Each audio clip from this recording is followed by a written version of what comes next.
Praise! Hallelujah! Sige, remain standing at tayo mag-pray. Lord of heaven and earth, we thank you and we bless your name. We are here, O Lord, to listen to your word, to study your word, to learn, and to walk according to thy word. Father God, let forgiveness be upon us for all the things that we have done, we have said, things that is not pleasing to you. Lord, everyone here is looking for the solution of the life, but we have found it, O Lord, into thy word. Your word is the light and the lamp unto my feet. Make it, O Lord, our way be straight in accordance to your word. Plan and purpose at lahat, O God, nang nandito, Panginoon, ang pagpapala ay mararanasan namin hindi lamang dito sa lupa, kagaya ng pagpapala na nagmumula dyan sa langit. Bless everyone, O Lord, even to the people who are in their home and watching for this purpose, O Lord, na marinig nila at malakaran ang katotohanan. You are the way, the truth, and the life, and no one comes to the Father except through you. Thank you, Father God. Open our spiritual eyes and ears so that we may be able to understand your message. This we pray in Jesus' name. Amen. Sige po, kamay-kamay muna sa tatlong tao. Sabihin mo, be ready.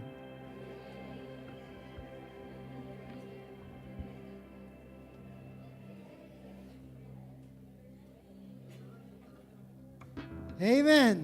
Hallelujah. Saan kayo magre-ready?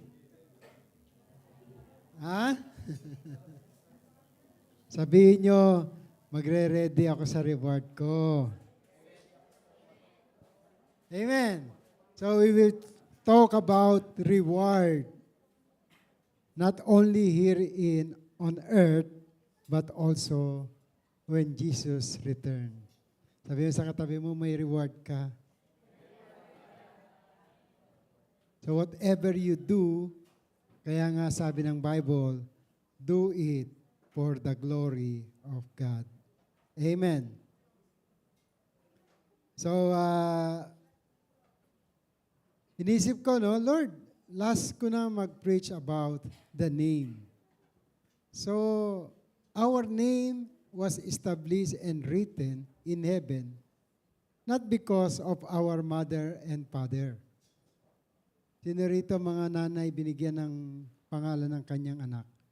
Taas nga ang kamay. Hindi kayo nagbigay ng ng pangalan sa anak nyo? Sino? Yung tatay nila? Ha? O yung lolo o lola? So the name was given to us actually, not yung nanay at tatay mo na. Kaya tayo magagalak dahil ang pangalan ay nakasulat na sa libro ng buhay. The Book of Life. Hindi yung pangalan na binigay ng tatay at nanay natin. Amen? Kaya nga ang Diyos, kapag gusto niyang baguhin ang buhay ng tao, binabago niya ang pangalan. It started with Abraham. Abraham, noong siya ay ginamit ng Panginoon, napatunayan ang kanyang faithfulness, ginawa siyang Abraham. Dating pangalan niya Abram. Walang ham.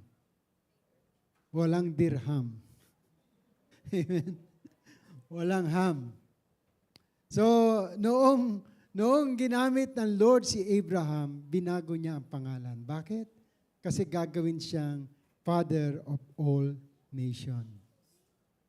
Si Isaac, no? Si Jacob, nakipagbuno para lamang makuha niya ang kanyang title. At dahil doon, tinawag siyang Israel. Kasi hindi naman siya yung karapat-dapat na makakuha ng blessing sa tatay niya. Amen, si Jacob. Bakit siya nakipagbuno? Kasi gusto niya yung blessing. At binago yung pangalan niya because of that. Ginawa siyang Israel. Now, Israel is blessed by God, not by man. Amen? Kaya yung blessing na natanggap niya, hindi galing sa tatay niya, kundi galing sa Diyos. Kasi hindi naman siya dapat na i-bless. Kasi hindi siya ang panganay. Ang bine-bless lang ay ang panganay. Hindi naman siya unang inirin ng nanay niya. Sino? Ha? Ayun yung food street ng mga Pilipino. Napakasarap. Si Isaw.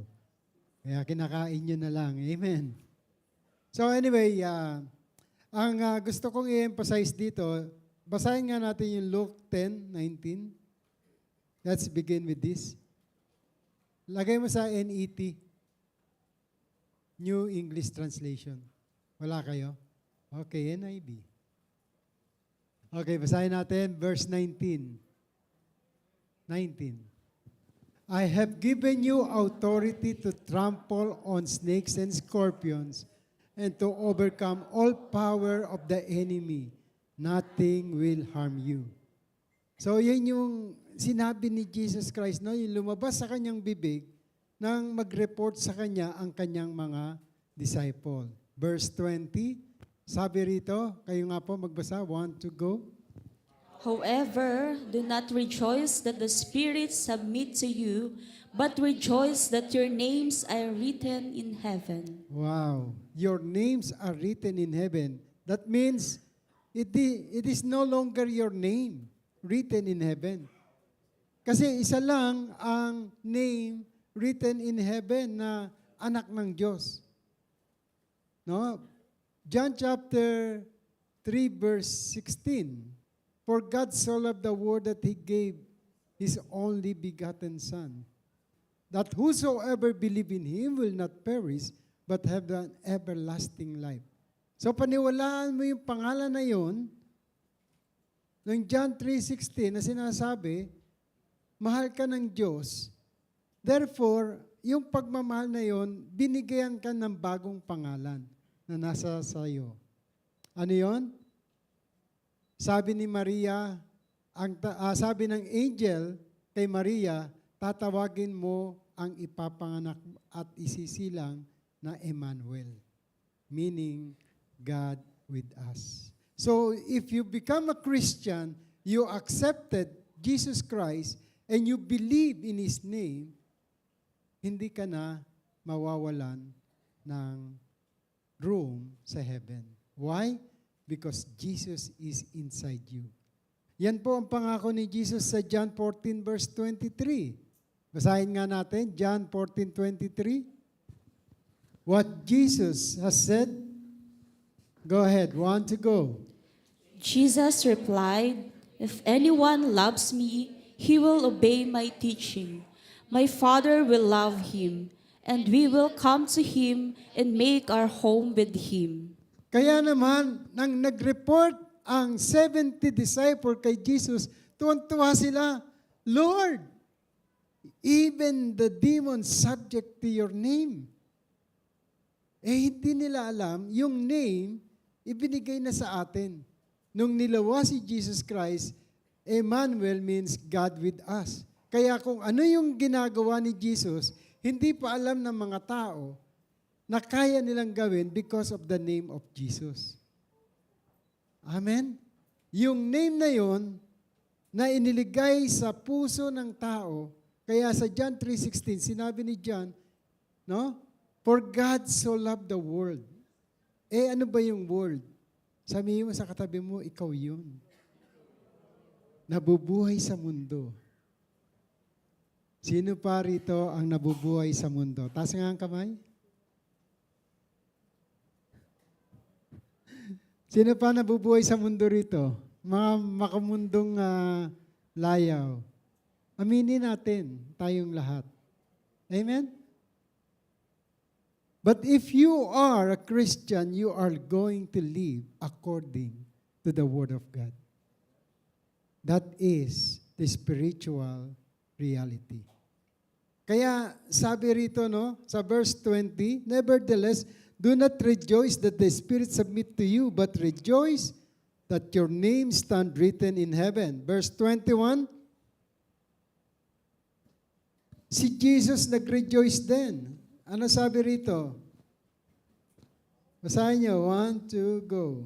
At that time, Jesus, full of joy through the Holy Spirit, said, I praise you, Father, Lord of heaven and earth, because you have hidden these things for the wise and learned, and revealed them to little children. Yes, Father, for this was your good pleasure. Ito yung intention ng Diyos. Itago ito sa maraming tao, pero few binigyan niya ng linaw.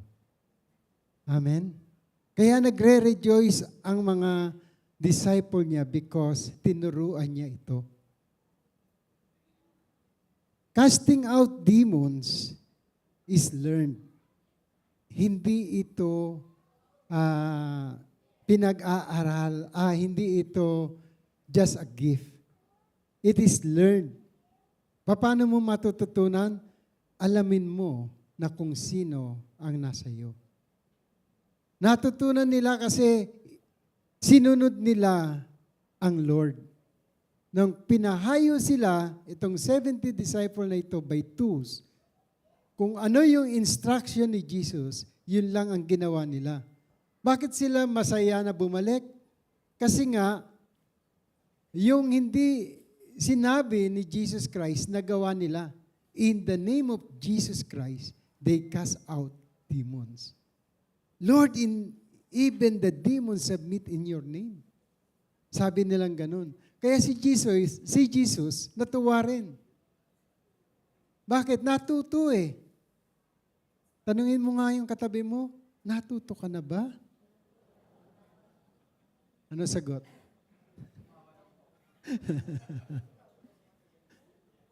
We have to learn what Jesus has instructed us to do. Ano yun? Go ye therefore and make disciple. Teaching them everything you have learned from me. Baptizing them in the name of the Father, the Son, and the Holy Spirit. And lo, I will be with you up to the end of the age. Sabi ni Mark, sinulat ni Mark, sa chapter 16, verse 15, tingnan mo nga roon, Mark, ano ba yung sinabi mo, Mark? Chapter 16, verse 15. Ano sabi riyan? Said to them, go into all the world and preach the good news to all creation. Yan lang ang utos ng ating Panginoon sa kanyang mga disciple. And then, ano ginawa nila? Sa verse 16, ano sabi ni Jesus? Whoever believes and is baptized will be saved, but whoever does not believe will be condemned. Kaya yung time na 70, nagbalik kay Jesus, they are rejoicing. Why? Because they follow and obey what Jesus told to the 12 disciples also. Ganyan lang din ang turo ng ating Panginoon sa 12 disciples. Whoever believe and is baptized. Kapag may naniwala na baptize, and then they will be saved. But whoever does not believe will be condemned. So kapag kayo nag-send ng message o kayo nag-evangelize, it is not your duty for them to believe. Wala na kayong pakialam doon kung maniwala o hindi. Pero ang pakialam nyo ay i-spread ang gospel ng Lord. Amen. Yan ang duty ng mga mananampalataya sa Kanya. Kapag sinunod mo yan, sabi rito, yung naniwala, verse 17, tingnan nyo. Basahin nyo nga. Want to go? And these signs will accompany those who believe. In my name they will drive out demons. They will speak in new tongues. So, nung bumalik kay Jesus yung 72, tuwan-tuwa. Lord, bakit? Sinunod namin ang sinabi mo sa mga disciple mo rin, sa 12 disciple. Kaming 72, nakapagpalayas na rin ng demonyo sa pangalan mo. It is not in your name. Tandaan natin, no? Hindi yung effort mo. Hindi yung kalakasan mo, hindi yung talino mo ang makapagpapalayas ng demonyo. It is in the name of Jesus. Kaya tandaan natin ito, and this sign will accompany. Sign lang siya ng mga naniwala. Kahit na anong sigaw mo sa demonyo o sa tao na may demonyo, kapag ayaw niya na palayasin ang demonyo sa kanya, hindi lalayas ang demonyo dyan. Bakit? Hindi siya naniniwala na may demonyo siya. Amen? Tanungin mo ngayon katabi mo, naniniwala ka ba ngayon? Hallelujah. Glory to God. Ano sagot? So, ang ginagawa natin against God ay hindi sa ating galing. There is also a spiritual battle right now. Na katulad ng battle ni Paul, gusto kong bumait, pero di ko magawa. Amen. Nag-struggle din siya na maging mabait. Pero hindi niya kayang gawin. Why? Because of the spirit behind na nagpupul sa kanya, nagtuturo sa kanya, nag-uudyok sa kanya. It is not you. It is a spiritual battle. Kaya si Jesus Christ, as a word, as a spirit, nakasama ng marami para patunayan na siya ay hindi tao, siya ay espiritu. At lahat tayo na nandito, na naniwala sa Lord, we are now living in a spiritual realm. Ayaw at sa gusto mo, may judgment. Amen? At tandaan natin to, ang spiritual life is not the opposite of spiritual death. Because spiritual death is forever punishment. Ang spiritual life is forever living. Ayan ha. Sino rito may forever living? Nag-advertise pa yung pastor nyo. No, it is the life that Jesus has offered to us. The thief cometh not but to steal, to kill, and to destroy. John 10:10. Sabi ni Jesus, but I have come to give you life more abundant. Yung life, buhay na ganap at kasiya-siya. Sino gusto ng buhay na ganap? Yung buhay na hindi ka mamumblema. Amen? Kaya lang, kailangan natin maging practical doon sa pagsunod. Because obedience is better than sacrifices. Nagsasacrifice ka rito pagdating ng araw. Dahil hindi ka lang sumunod, magsasacrifice ka pa rin sa judgment. Ano ba yung tama na pagsunod? Kasi ang Lord nagagalak kapag may testimony ka. Sabihin mo sa katabi mo, ang Lord nagagalak kapag tumatayo ka sa harapan. Tinetestify mo yung kagalakan mo kapag may naliligtas. Isang kaluluwa lang ang maligtas, libo-libong anghel na ang nagagalak. Tandaan niyo yan. Hindi tayo naparito para makinig lang. Naparito tayo para matuto tayo katulad ng 70 disciples na hinayo ni Jesus. Lord, nag-uuna niyan pag sinabing testimony na, Lord, yung amo ko, nag-submit sa pangalan mo. Una, pasok ko roon sa company na yun. Nakita ko sungay. Ang haba, parang unicorn. Ngayon, lumiit na. Sino ganun nakaranas?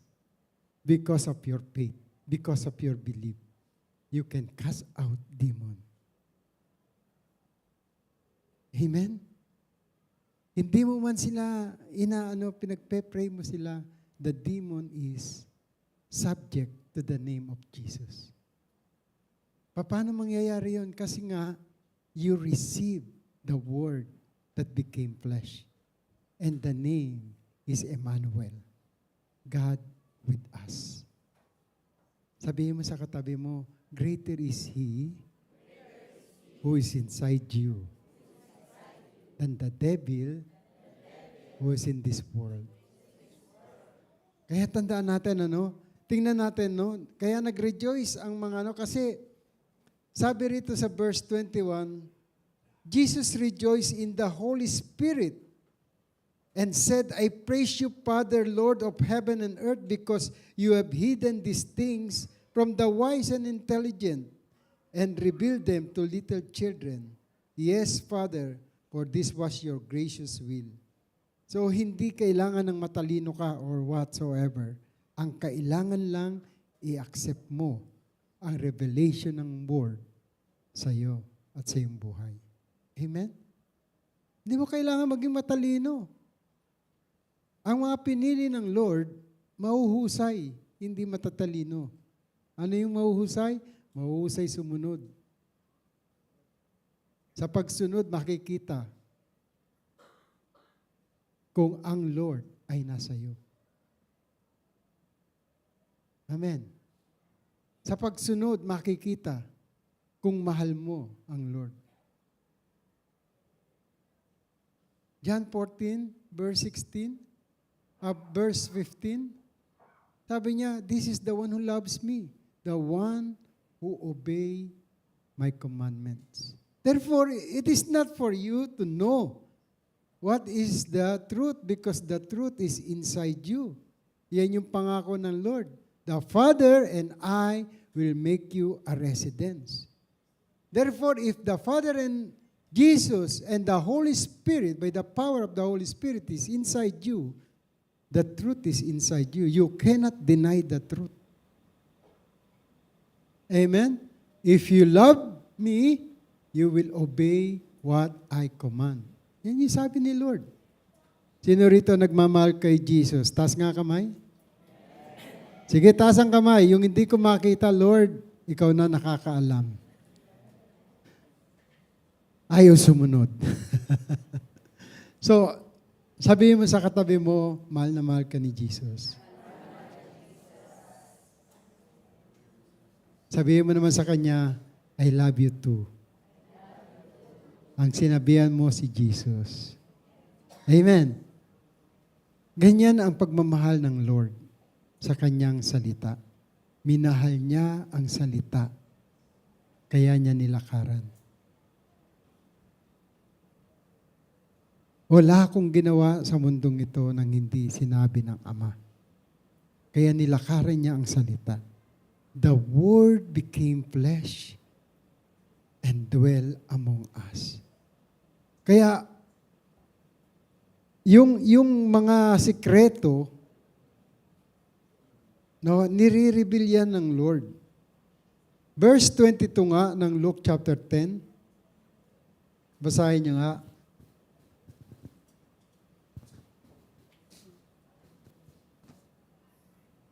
1, 2, go. All things have been committed to me by my Father.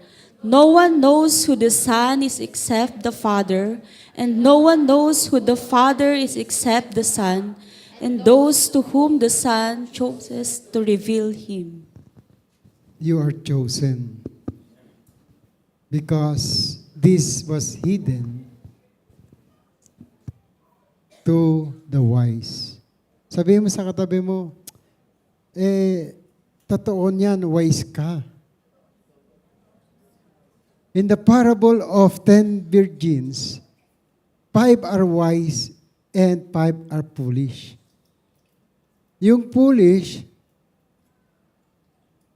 they are both expecting the second coming of our Lord Jesus Christ dahil ikakasal sila. Amen? Yung wise, hindi nila alam kung kailan darating ang Lord eh. Ano ginawa?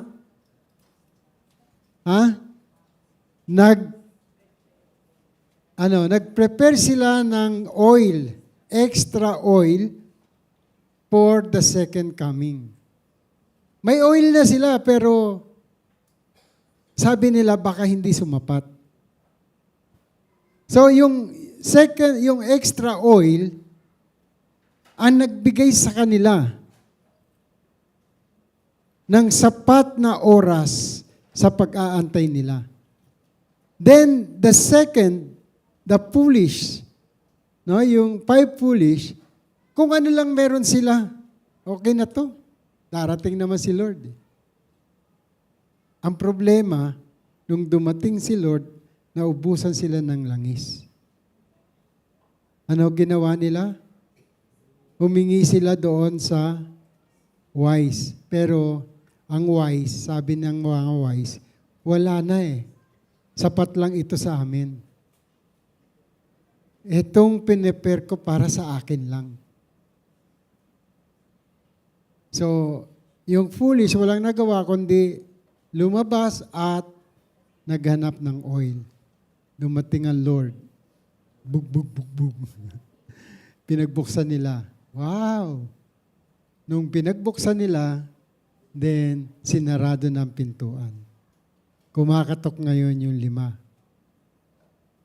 Nakakita sila kay nanay, Neneng, sa tindahan, sari-sari store.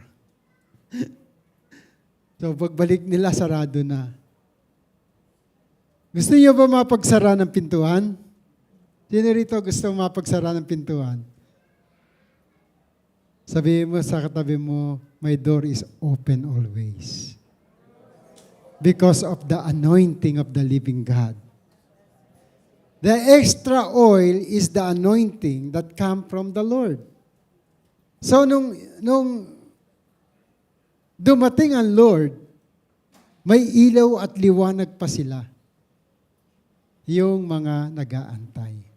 So, I want you to understand na kung talagang nag-aantay kayo sa Panginoon, take the extra oil. Be wise. Be wise. Hindi tayo mag-aantay na parang si Juan Tamad na nakanganga. Amen? Kailangan maging wise ka at gumawa ka nung pinagagawa ng Lord. You have to go and make disciple. Yun lang ang pinagagawa ng Bible sa atin. Amen? Meron pa bang pinagagawang iba? Sinabi ba ni Lord, sige, pumunta ka roon sa BMI at magsayaw ka o mag-drum ka o kumanta ka. That's good. Pero magdala ka ng disciple mo. Amen. Walang masama roon, pero magdala ka ng disciple mo. Sabi mo sa katabi mo, magdala ka ng disciple mo. Kasi lahat ng ginagawa mo without the Word of God, without obeying the Word of God, is useless. Amen? Is useless. Kaya kailangan gawin natin kung ano yung pinagagawa ng Bible. Kasi baka mamaya caught in the act tayo, dumating si Lord. Lord, wala pa yung oil ko. Bibili muna ako diyan sa baba. It's too late, my brothers and sisters. Kailangan pagdating ni Lord, nandiyan ka, may testimony ka, Lord, eto, nakakadalawa na ako. Lord, masaya ka. Bakit? Aba, yung dinidisciple ko, 10 ang karga. Lord, nagagalak ka. Pati si Lord magagalak sa'yo. Wow, anak, natuto ka na. Hindi yung Lord, alam mo, si ganito, si ganun. Chinismis mo pa yung iba. No, don't do that. No? May kanya-kanya tayong problema. Pabayaan mo na yung problema ng iba. Amen. Ang ichismis mo kay Lord, Lord, eto ako ngayon. Dati ako ganito. Yan ang testimony na gustong marinig ng Lord. Nag-submit sa iyo ang demonyo sa pangalan niya. Amen. Amen. Sino rito gusto mag-rejoice? Ha? At pagdating nyo rito next Sunday o sa Wednesday, may dala-dala kayo, Lord, eto, 15 demonyo nito, sinama ko na rito. Di ba? Nag-submit eh. Huwag niyo sasabihin yun. Baka mamaya lumayas pati yung sinama niyo. No? So anyway, ganyan ang report ng kanyang mga sumunod kay Jesus. Kaya naman after that, no, natuwa si Jesus. Pwede ko na kayong iwan. Bakit? Natuto na kayo eh. I am ready to go. And Jesus is serious on going because kapag umalis ako, I am going to prepare a place for you. It's not just a place, it is a mansion. Na kapag umalis si Jesus Christ sa inyo, ibig sabihin, you have learned something from His teaching. Kaya yung disciple niya, yung 12 disciple niya, meron doong bata na nagpagulong-gulong. At sabi nung ama, if you can, kasi yung anak niya, nakargahan. At sabi ng ama, hindi kaya ng disciple mo eh. So, that is a part of teaching of Jesus Christ, how to cast out demons. Sabi ni Jesus Christ, kasi yung bata, pumupunta na sa apoy, no? Sinasaktan yung sarili, in short. And then Jesus said, you of little faith. Kaya sabi roon sa ama niya, kasi sabi ng ama, if you can, Lord. Sabi ni Jesus Christ, if I can, pati yung mga disciple niya, naawa na si Jesus.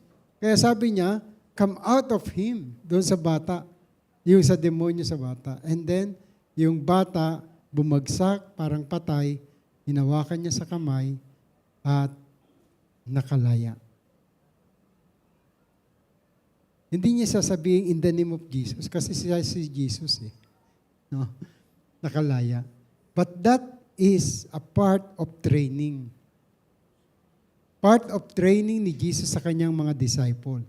Kaya nung tinanong siya ng disciple, Panginoon, paano namin gagawin ito?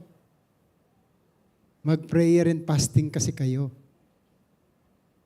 Kasi when you pray and fast, your body will be weak. Hihina yung katawan nyo, but the spirit will have the strength. Paano yun? By the Word of God.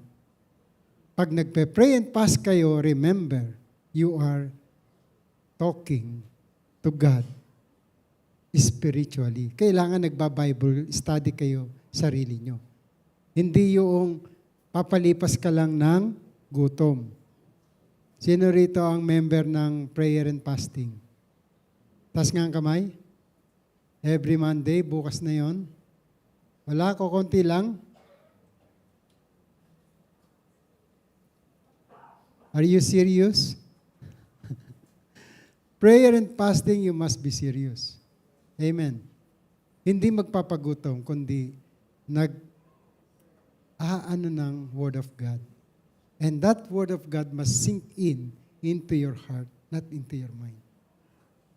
Para ang Holy Spirit will be revealed. No? Continuous siya magre-reveal. Kaya nung tinanong nga si Jesus Christ one time, bakit hindi papasting yung mga kasama mo, yung mga disciple mo. Sinasabi nagpapasting pero ang tataba.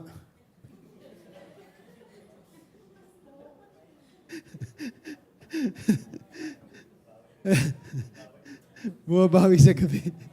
No, bakit ganyan? Sabi ng mga critics ni Jesus, Sabi ni Jesus, magpapasting yan kapag wala na yung groom. Pag hindi nila kasama ang groom. Amen?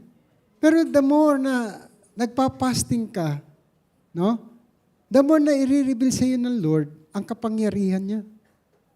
Ngayon, yung prayer and fasting, kaya si Peter, si Jesus naglalakad, hindi, yung anino niya, hindi nakakapagpagaling.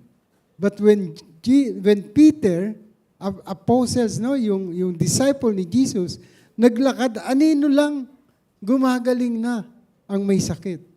Why? Because he follows and obeys what Jesus commanded him to do. Amen.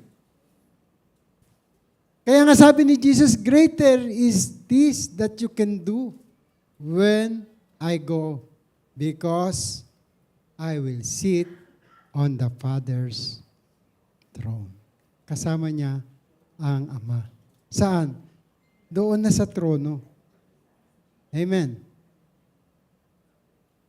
Nandoon na sa trono ang ating Panginoon. Kaya sinabi niya, ask anything in my name, I will do it. Paano niya gagawin? Aba, ang daming sundalo niyan. Sasabihin niya lang sa isang sundalo niya, Angel, go to Mirasol. Maraming problema yan. Okay. Libo-libo anghel yun, pupunta kay Mirasol.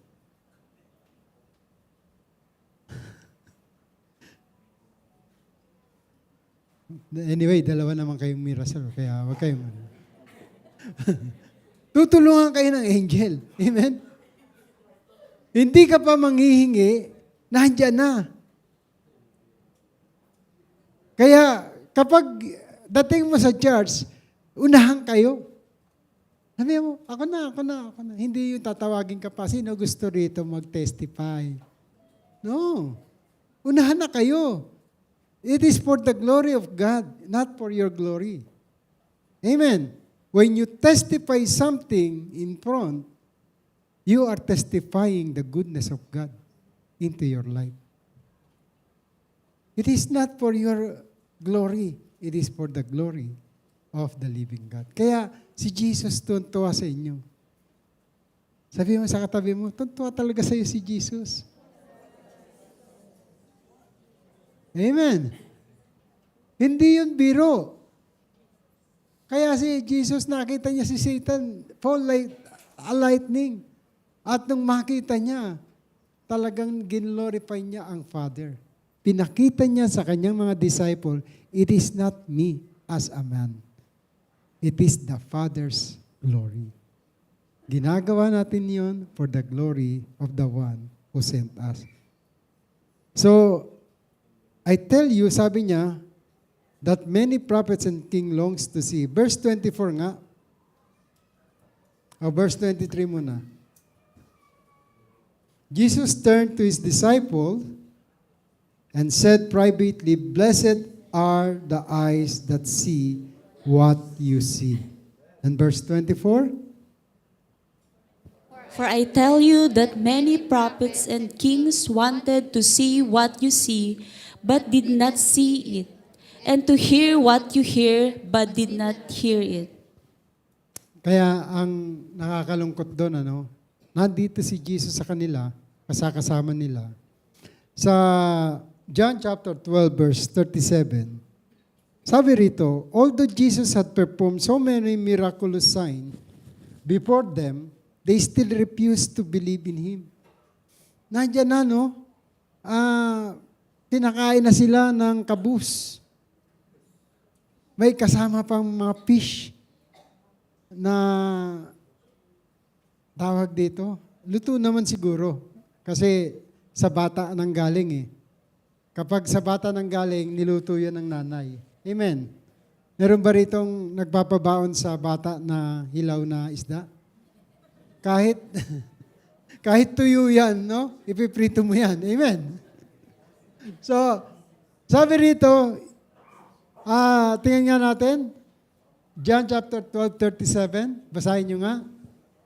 Even after Jesus had done all these miraculous signs in their presence, they still would not believe in Him. Oh, nabusog na. Nag-Sharon pa. Hindi pa naniwala. Grabe naman. Sabi mo nga sa katabi mo, grabe naman.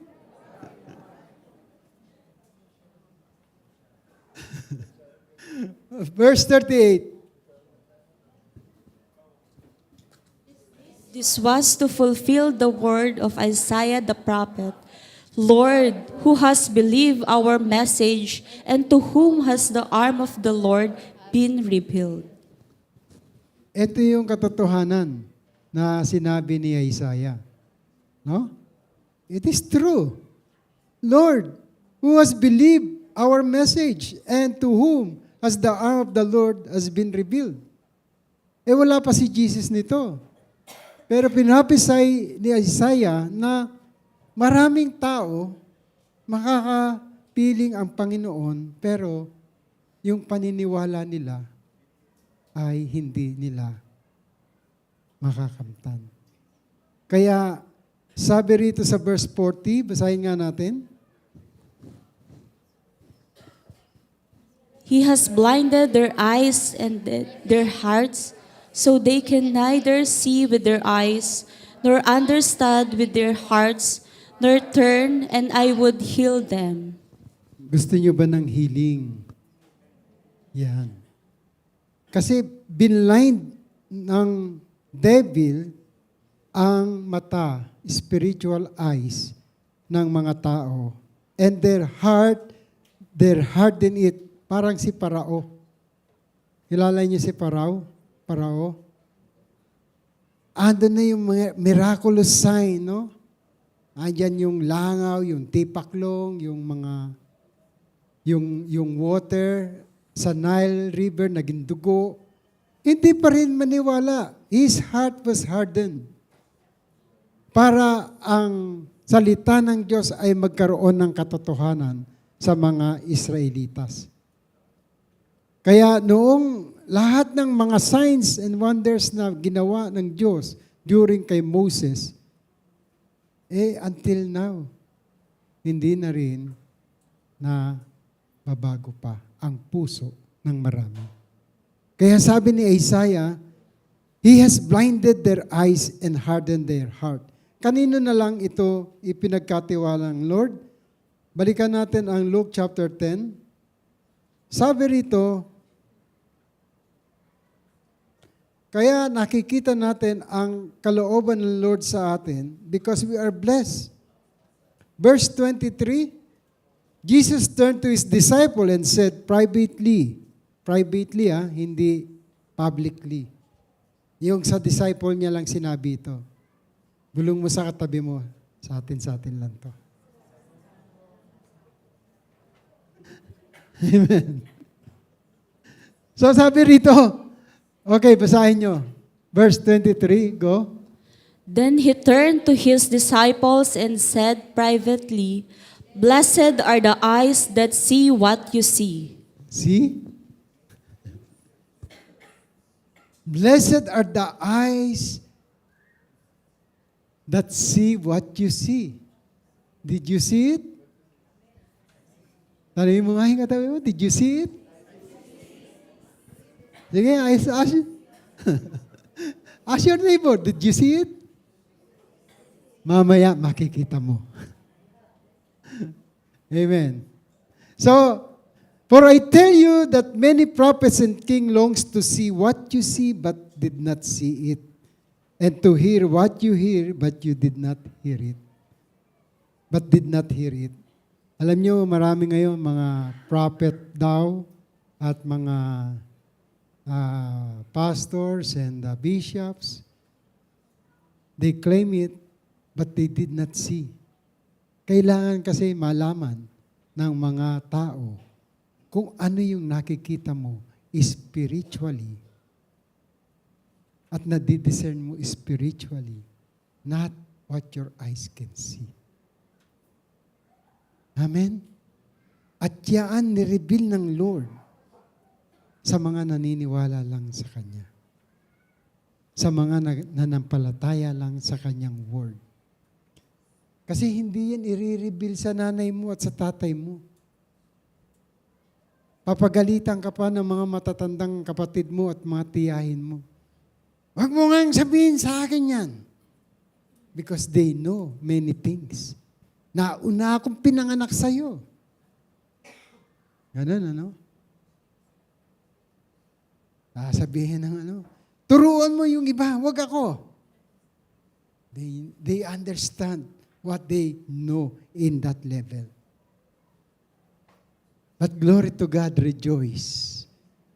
Because your name is written in the book of life. Amen? Hindi mo aanuhin kung sino yung nagsasalita sa iyo na huwag mo sabihin sa akin niya, huwag mo ko turuan. It is not you who are teaching them. It is the Holy Spirit. Because Jesus promised, Acts 1:8, you will receive power when the Holy Spirit comes upon you. Why? Because He wants you to become witness to your family, to your loved ones, to your neighbors, to your colleagues, sa lahat. That is the power of the Word of God. Hindi yung power na pag tinaas mo ang kamay mo. Ba't natatawa kayo? Kasi siksikan ngayon sa MRT, ano? Huwag kayong magtataas ng kamay. Yung magagalit yung katabi mo, wag. At pag tinaasan kayo ng kamay, huwag rin kayo magalit. Libre naman yun eh. Hindi naman pinababayaran sa inyo. Amen. So, inalis ko lang yung antok nyo. But the truth, no? Kapag ang Lord may pinagawa sa iyo, gawin mo. Amen? Kapag ang Lord may pinagawa sa iyo, gawin mo. Huwag kang mapektalo, huwag kang mag-question. Katulad nga ng testimony kanina ni sister. No? Don't question God. Pinatayo ka rito. Huwag na yung paniki ang lalabas sa bibig mo. Nung paniki. Ba't ako? Ba't hindi siya? Ba't ako? No, once na nakarinig kayo ng something word na inutusan kayo, just obey and follow. Amen? Kay Lord to. Si Lord to. Kasi for the glory of God, not for your glory. Amen? Amen. Kaya naman tayo nahihirapan sumunod kasi ang sa atin, for my glory. Kaya ka nahihiya, for my glory. Natatakot ka, for my glory. No, alisin na natin yun. That is pride of life. Jesus just obey and follow the word of Jesus. Of God, the Father. Kaya kahit na sino, walang makikita sa Kanya, He is blameless. He obey the one who is authoritative. Amen. It is only God who brings us the joy of our salvation. Amen. And to close this, I want you to give this verse from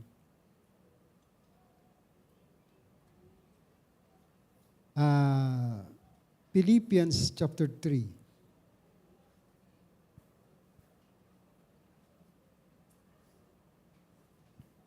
Let's begin with verse 13.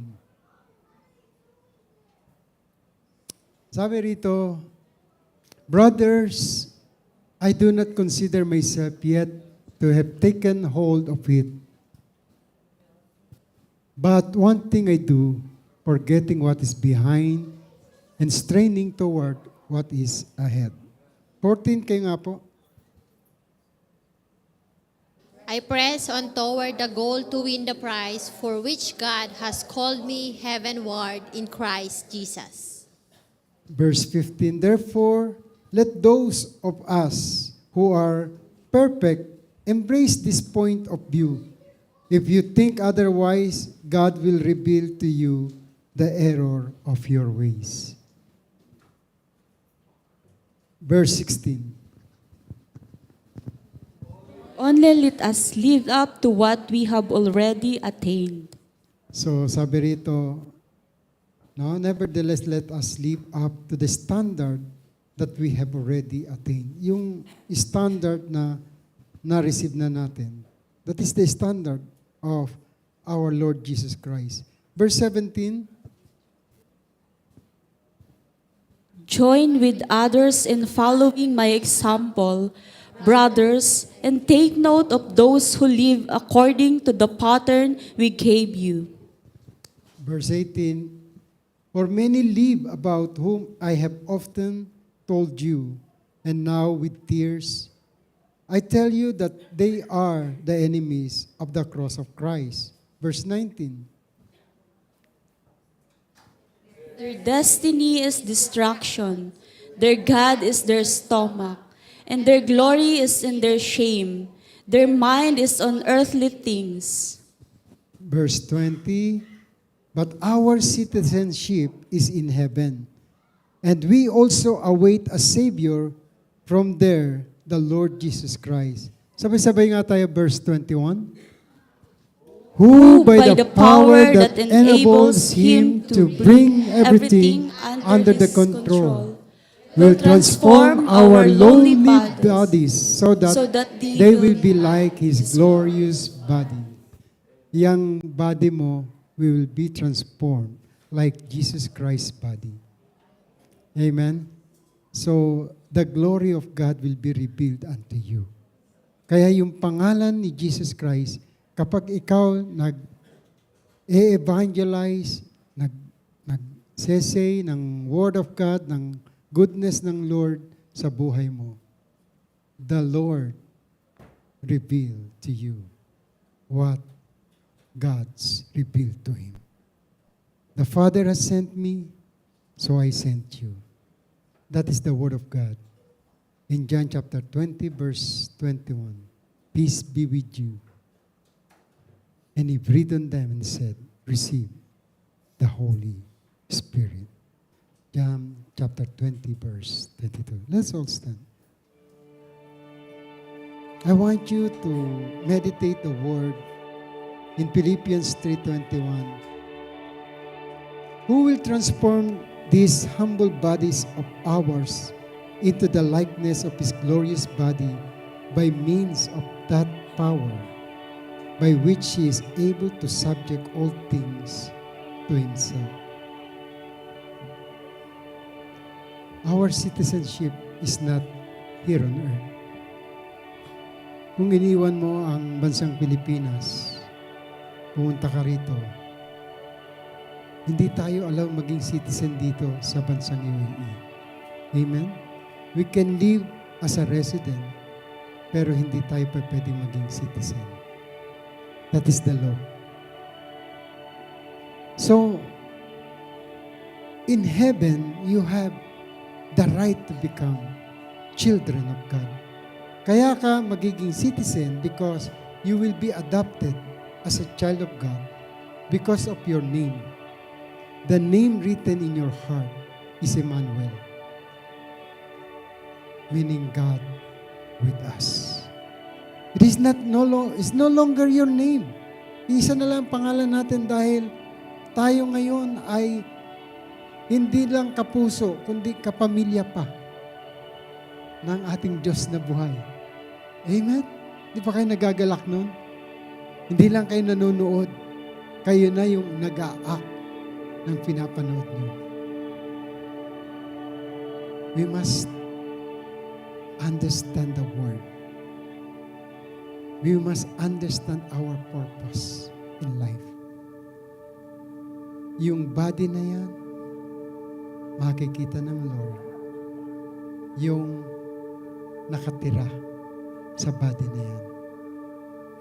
It is not longer you or I lives, but Jesus lives inside that body. Who by the power that enables Him to bring everything under His control. Kailangan yung control hindi na sa'yo manggagaling. It is the control that the one who resides you will transform our lowly bodies so that they will be like His glorious bodies. Kung tayo naging mataas, mapagmataas, ibababa ka ng Lord. Kung ikaw naman ay nasa mababa, itataas ka ng Lord. Para tayong lahat, pantay-pantay, magpupuri sa Kanyang pangalan. Thank you, Jesus. Hallelujah.